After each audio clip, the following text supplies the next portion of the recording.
A brief lull. With 99 gods, there is no lack of controversy. Annoyance at Kunirama, the trickster god, hostility between Siddiq and Silvise, Siddiq and Haruk Bator, and an all-out war between Silvise and Haruk Bator shook the pantheons. During one battle at Armageddon, a fighting arena in heaven, during the beginnings of the Satyuga of the Chartayuga of the Empire, Haruk Bator and Silvise spilt the other's blood. From the droplets came the first mortals.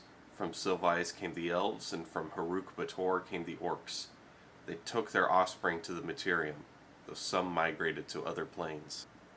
Shortly after, Jumala had gone to a grove on Cristo, which he named Axum, to meditate.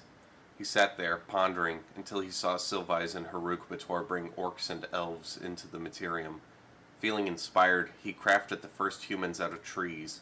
She brought this knowledge to the other gods, and granted a few this power, though many did not make the soul as malleable and adaptable as this god that failed did.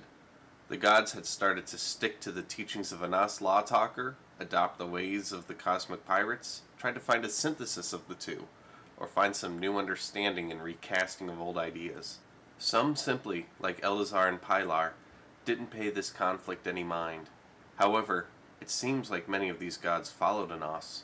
Unfortunately, a significant minority of the gods started to impose their half-baked philosophies of free will and duty onto their followers. Internal conflicts were not the only enemy the gods had to face.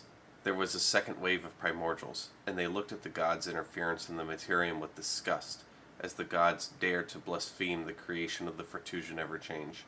So the primordials created the Titans, that were to them as angels were to the gods, though it is not thought that they had an internal hierarchy, such as the Archangel. The Titans, who would not dare admit to be influenced by the gods' creation of mortals, created the Giants, and this was reflected in the fairy realms, as Fomorians creating Cyclopses and others, and as Deathgaunts creating the Geshadukaru.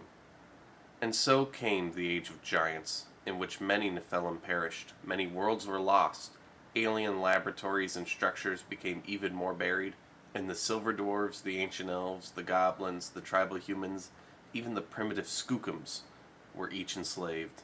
An interesting aside from this is that the Ancient Elves and the Tribal Humans started to mate at this time. In a cruel twist of fate, when the dreamer dreamt of this, he dreamt of the Dreadlord, who became the spawn of the first of these matings. However, the first of these had also, coincidentally, resulted in stillbirth. Ritualistically, the earth spat out geysers of lava. Famines roamed the land for 10,000 years.